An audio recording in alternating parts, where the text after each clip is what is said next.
Okay, just real quick, I wanted to show a trick you can do to use your phone for software development. So on Android, there's a program called Termux. Let's see. Let me pull it up. So, yeah. There's a good amount of software available on this. So this is actually my camping phone. It's smaller and lighter.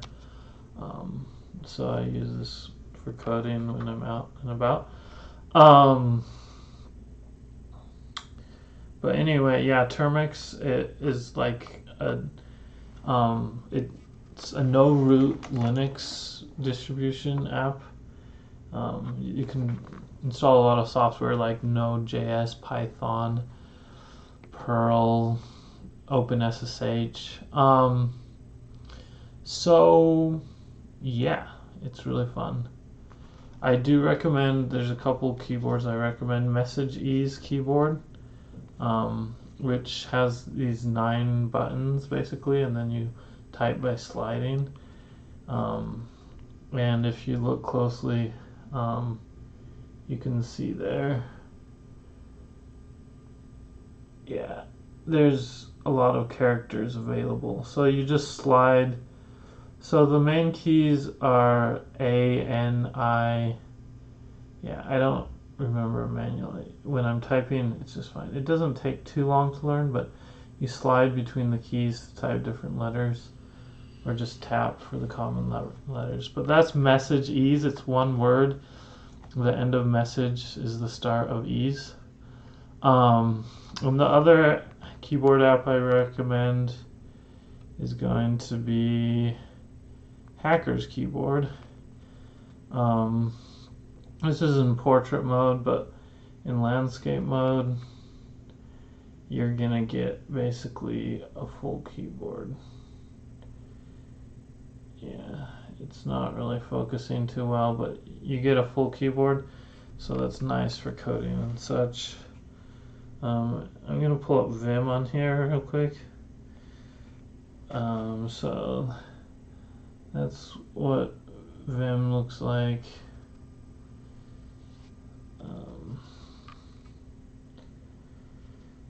There it is in portrait. Anyway, and it's actually usable, but I'm going to show you a trick where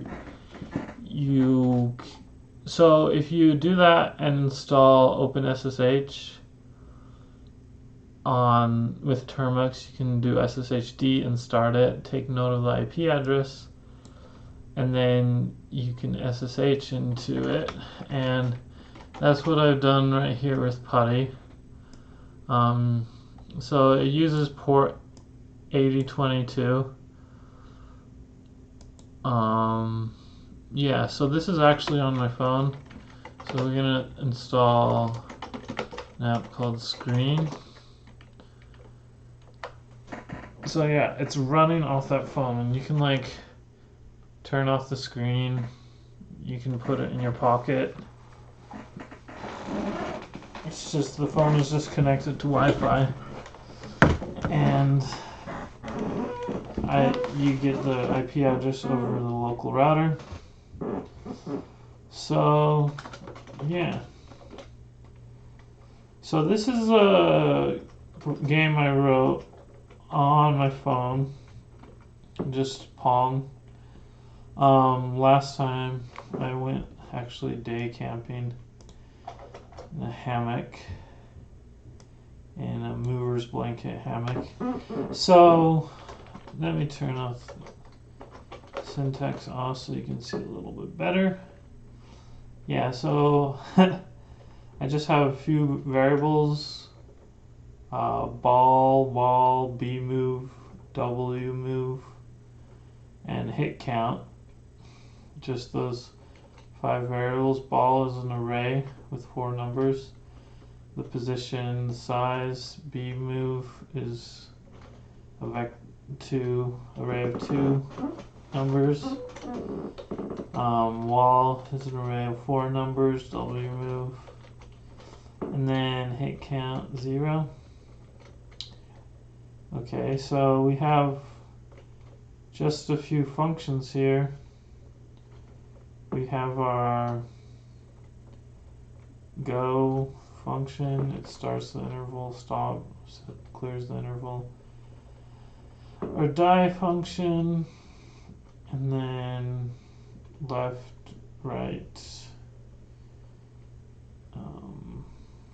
Our draw function. This is everything you need to draw it. We just get the context, set the width and height, clear it, fill in the rectangle, fill in the ball. And then for some reason I updated the hit counter in the draw function.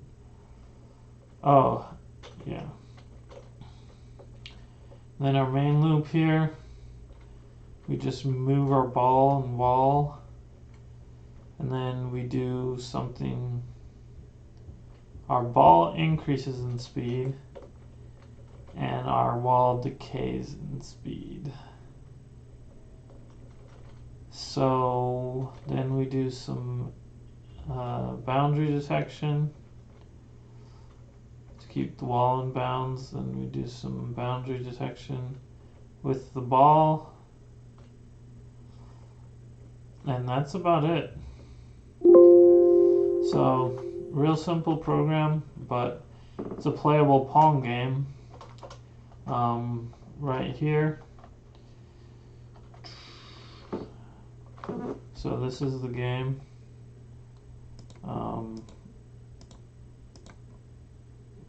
You just click these buttons. And when you click, it moves for a little bit and the speed gradually decays. So if you want it to move at the full speed, you click rapidly, which actually works best, is the best way to use it on mobile. So it just shows a score of your current number of hits and out of the high score that's been achieved.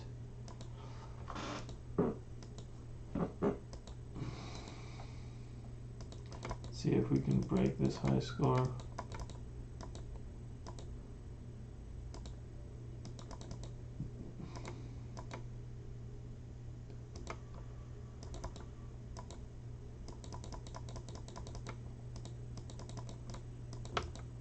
So yeah, then the high score resets.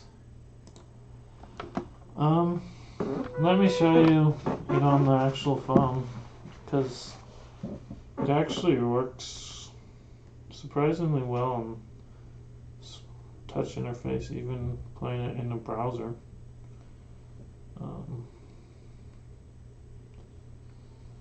So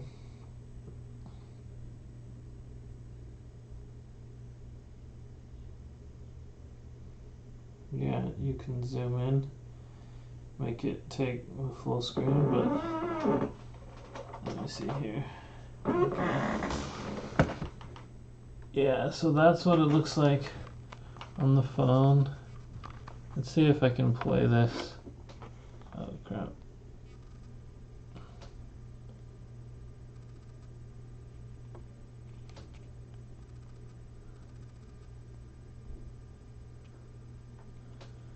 Let's see if I can play this through the webcam. Okay.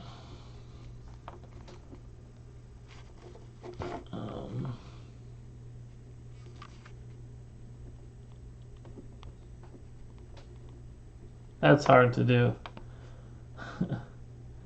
So, I don't know what happened. But anyway, that's the game.